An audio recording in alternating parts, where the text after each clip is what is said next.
అరే నువ్వు ప్రార్థన చేసుకున్నప్పుడు ఎలా ప్రార్థన చేసుకుంటున్నావు చెప్తున్నా. ఇదిగో దేవా నా జీవితం ఆపాదమస్తకం నీకంకితం.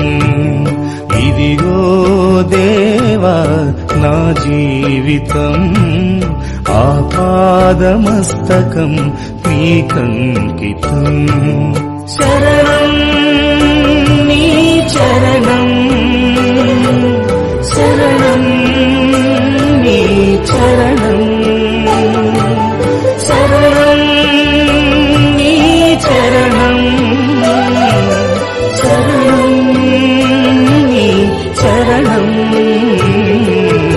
ఇదిగో దేవా నా జీవితం ఆపాదమస్తకం నీకంకితం.